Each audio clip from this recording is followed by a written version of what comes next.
Hello everyone! Ako nga pala si Miss Adobo Lamington at welcome sa aking vlog 1 ng cooking/baking/tasting series. Magkaka-travel series din tayo dito sa Australia at kung saan-saan pa kapag nategi na ang cooking. By the way, may co-host na pala ko /sushi. Ang super love ko, walang iba kundi si JK!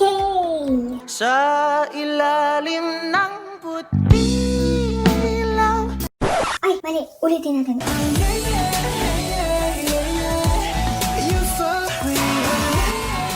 Ayun, ang gwapo-gwapo naman ni JK. Meron pa siyang magandang sapatos na pang parehong kaliwa. Saan mo nabili yan? Mag-hi ka naman sa kanila. I-showcase mo na nagtatagalog ka. Konting trivia lang muna tayo everyone sa dish natin for today. Ayon sa research ni JK, nagmula ang salitang tapa, oops, salita lang ha, hindi yung luto, sa tinapa, na ang ibig sabihin ay pinag-usokang isda o meat. Sikat na sikat ito sa Pilipinas lalo na sa umaga. Pag sinama sa sinangag at sa itlog, ito ay nagiging almusal! Ay, tapsilog pala! Ang ipapakita ko sa inyo ngayon ay ang version ko. Reminder everyone, version ko to ha. Maraming recipe pa ang available in the world. Medyo may katamisan din ito, parang ako. Yehoo! Tara, simulan na natin ang pagluluto ng tapang ito. Nag-volunteer si JK, nagdali ng ating mga ingredients. Isa-isahin natin. 500 grams ng baka. So yung beef na madalas kong ginagamit ay itong stir fry. Mabibili ito sa mga suking tindahan, Woolies, Coles, at kung saan-saan pa. Meron din sa Aldi.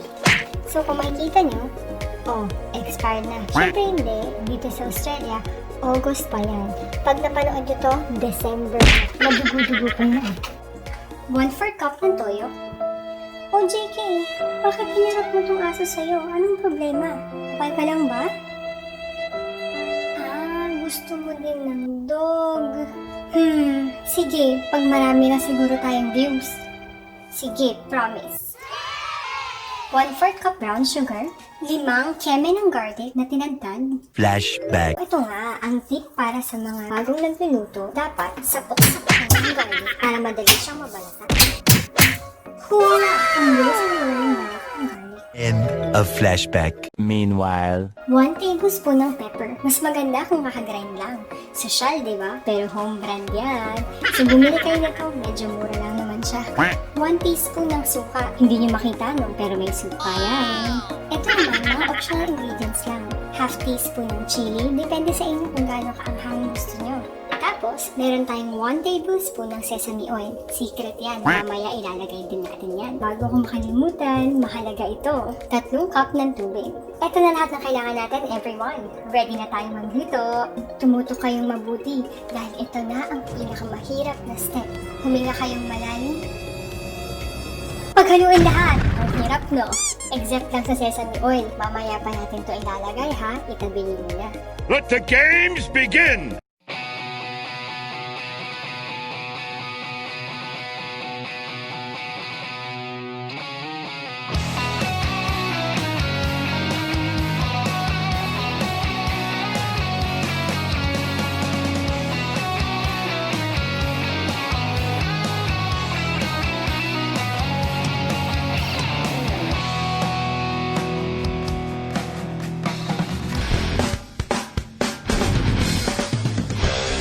Haluin itong mabuti. Lagyan natin ang chili powder. Konti lang sa akin kasi hindi ako masyadong mahilig sa maanghang. Pero kung yung mga papakainin nyo ay mahilig sa maanghang, dagdagan ka nito. Ready na tayong isalang siya sa kalan.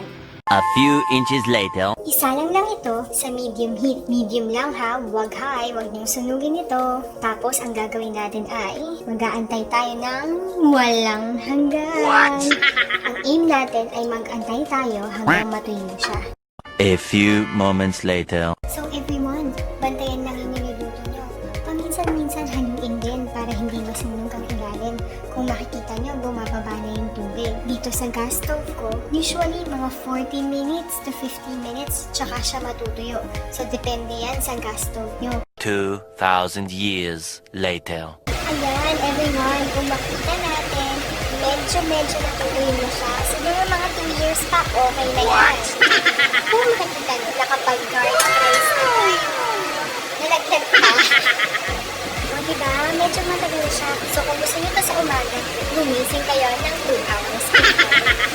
One eternity later. Okay everyone, medyo tuyo na siya.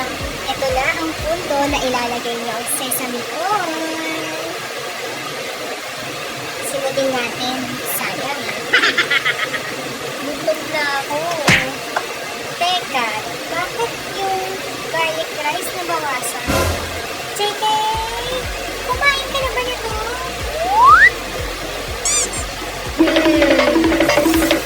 Okay, makakonfuse everyone. Mukha lang tinuguan to pero hindi talaga.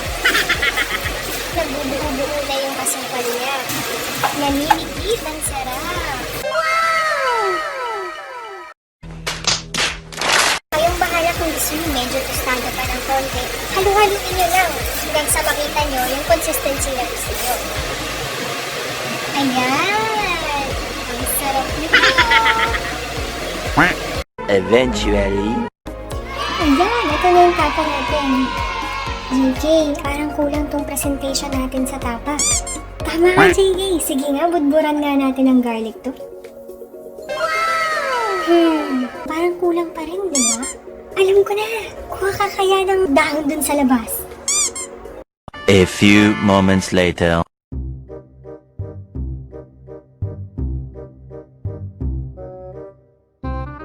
Well, bayabas talaga. Pinoy na Pinoy tayo, JK ah. Sorry na. Naalala ko, bayabas nga lang pala ang meron tayo dyan sa labas. Tingin ka kay Aling Toyang, baka sakaling may parsley sila.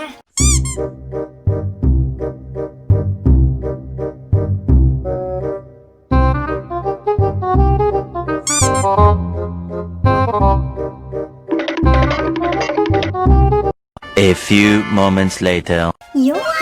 JK, nagamit mo na naman yung charm mo. Ayan, mas okay na siya. Woo! Ready ka na bang kumain? Uy! Taga! Hindi ko na ba mas ka pala? Okay yan, JK. Dapat pag-ingatan mo sarili mo, pati na rin ibang tao. Good job ka dyan. Good job! Samahan ng garlic rice, kamatis, o anumang sausawa na gusto nyo. Kung may itlog din to, perfect na sana. Pero pagod na ako. Sa totoo lang, everyone, wala pang nagsabi na hindi okay ang tapa na ito. So tulungan nyo ako, please. Try nyo din at mag-comment down below kung A. Totoong masarap, or B.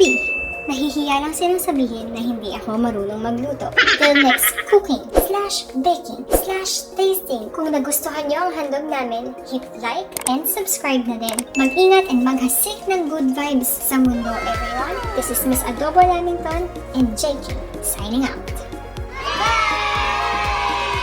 Bye!